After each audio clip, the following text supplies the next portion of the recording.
Okay, this is another Patreon exclusive video. It shouldn't be too long.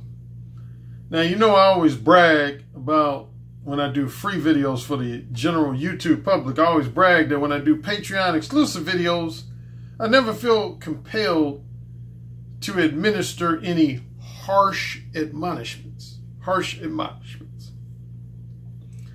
I think of all my Patreon exclusive videos, I think I've only done 2 so far. I did one just about a week and a half ago. The Patreon exclusive video entitled "Friendly Conversation Doesn't Mean Shit," when I talked about the young brother who did a Skype consultation with me, and he got mad because my advice for him was so brief and so simplistic. Well, I'm back to kind of follow up with some more, at least a mild admonishment. Not towards most of you. Most of you are good. Most of you guys who do email consultations with me and Skype and or telephone consultations with me, you guys ask me very good questions. And, I'm able to provide you with, knowledge, wisdom, and insight that can help you out. But here's 2 situations, and I've probably mentioned this once or twice before, but so if I'm repeating myself, just bear with me. But there's 2 situations that I've noticed with some of my either email consultations and even more so a lot of my Skype or telephone consultations. Number 1, I've emphasized a number of times, Mo 1 is not a magic pill, a magical solution for quick, easy pussy, and it's not a magic pill or magical solution in order to prevent, delay, or minimize the egotistical sting of rejection. Do you guys understand that? Mo 1 is not a magic pill or magical solution for quick, easy pussy with each and every woman you meet. And it's not a magic pill or magical solution for preventing, delaying, or minimizing the egotistical sting of rejection. In other words, when you're Mo 1 with a woman, and say she's a rejector, I get my 5 archetypes of women: reciprocators, rejectors, wholesome pretenders, erotic hypocrites, and manipulative time wasters. If you're dealing with a rejector, man, Mo 1 is not going to help you. Plain and simple. It's not going to help you. Some of you guys out here, not a lot of you, not most of you, just some of you, you all think Mo 1 is some kind of magic pill for turning a rejector into a reciprocator. If that's your thinking, if you're guilty of that type of thinking, either intentionally or unintentionally, correct that fast. Mo 1 doesn't do shit for rejectors. Okay? I'm just going to put it real, man.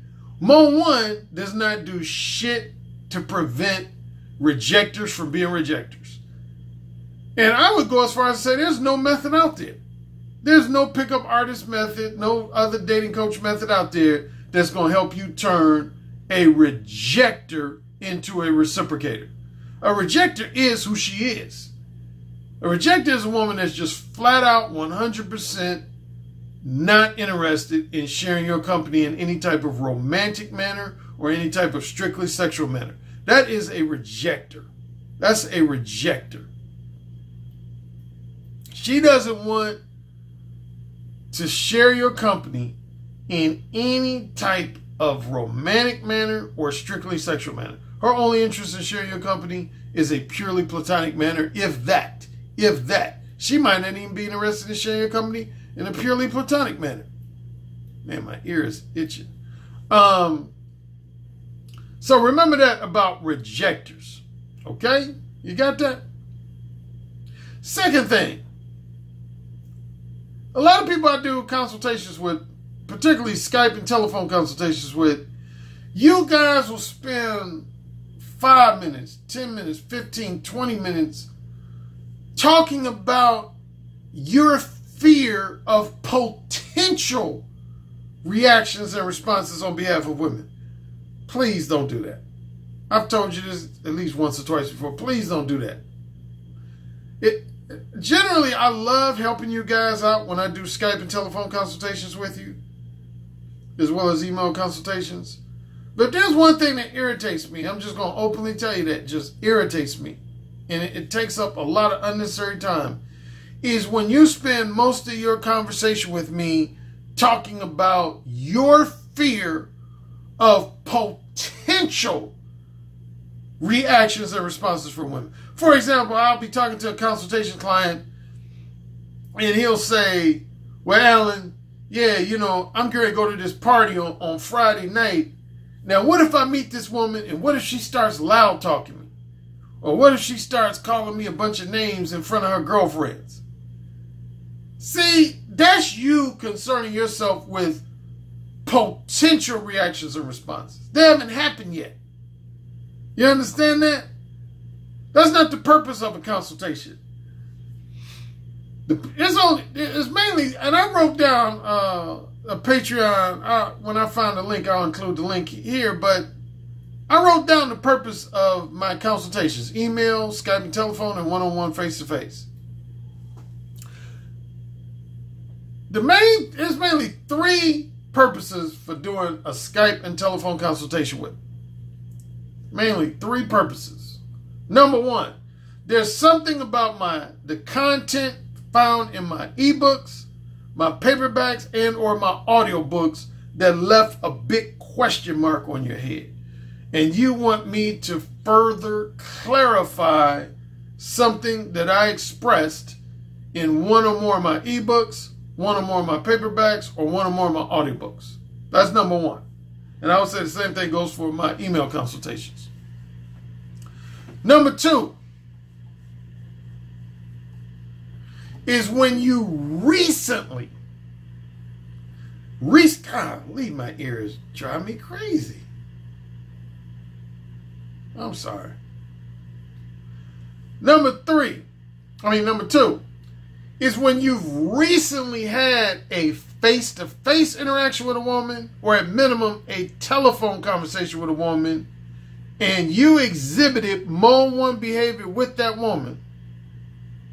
In other words, you let her know your true desires, interests, and intentions in a confident and straightforward manner, and she gave you a reaction or a response that you were not prepared to handle, not prepared to counteract, not prepared to neutralize.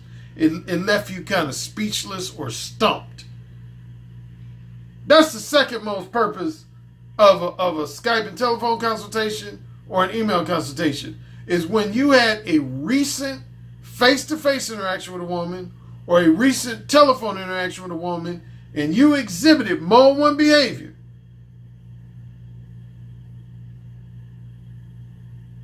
You expressed your true desires, interests, and intentions to her in a upfront, highly self-assured, straight to the point manner, and she gave you a response or reaction that you were not prepared to respond to, counteract, neutralize, etc. Third objective for mode 1.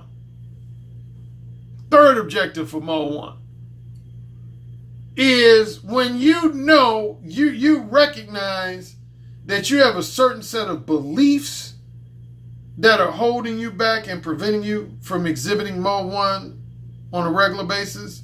You have a certain set of fears. You have a certain set of negative attitudes. And you have a certain set of egotistical insecurities that are holding you back and preventing you from exhibiting Mode 1 behavior on a more consistent basis, and you want me to help you identify and weed out those invalid beliefs, those unwarranted fears, those ineffective attitudes, and those counterproductive and self-destructive egotistical insecurities. That's the third most purpose of a Skype and telephone consultation. Those are the three main objectives of a Skype and telephone consultation. And the first two of those three objectives can also be handled in a email consultation. But please don't, here's what you don't do when you do a Skype and telephone consultation. Number one is say to me something like, hey, Alan, I approached 5 women in the last week and all 5 women rejected me. Why isn't Mode 1 working for me? Don't ask me that question or a similar question. For the simple fact that, again, Mode 1 is not designed to turn a rejecter into a reciprocator. That's not what Mode 1 is designed to do. Mode 1 is designed to help you identify. The first thing Mode 1 is designed to help you do is identify which one of those 5 archetypes a woman is. Is the woman you're talking to a reciprocator? Is she a rejecter? Is she a wholesome pretender? Is she an erotic hypocrite? Or is she a manipulative time waster? That's the first thing you should be identifying when you're Mode 1 with a woman. Right after you express your desires, interests, and intentions to women in a Mode 1 manner, she's going to reveal in her response to you whether or not she's a reciprocator, a rejecter, a wholesome pretender, an erotic hypocrite, or a manipulative time waster. Okay? Now, for 2 of those, the only way a woman's going to reveal if she's a wholesome pretender or an erotic hypocrite is if you specifically express an interest in casual sex. In casual sex. That's the only time a wholesome pretender or erotic hypocrite is going to reveal themselves, is if you specifically express an interest in casual sex. Now, reciprocators, rejectors, and manipulative time wasters, they'll reveal themselves if you just express any type of interest in them. It could be romantic interest, you know, for a long-term monogamous relationship or something of that nature. It doesn't specifically have to be casual sex. So keep that in mind. Yeah, but don't ask me questions during the consultation like, yeah, Alan, man, I approached 7 women in the last 2 weeks and 6 of those 7 women rejected me. That makes me think Mode 1 don't work. Because I got 6 rejections out of the 7 women. So what? The second highest percentage of women you're going to encounter when you're Mode 1 is rejectors. Keep that in mind. Rejectors, generally speaking, are usually going to be the second highest percentage of women you're going to cross paths with, next to manipulative time wasters. For the average man, the highest percentage of women you're going to come in contact with is usually going to be manipulative time wasters. The second highest is going to be rejectors. Think about my 10 women in a room scenario. Remember, I always do this 10 women in a room scenario?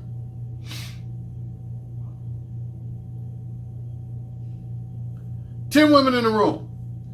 If let's say you got 10 women in a room, and it's predetermined that 4 of the women are manipulative time wasters, 3 of the women are rejectors, 1 woman's a reciprocator, 1 woman's a wholesome pretender, and 1 woman's an erotic hypocrite.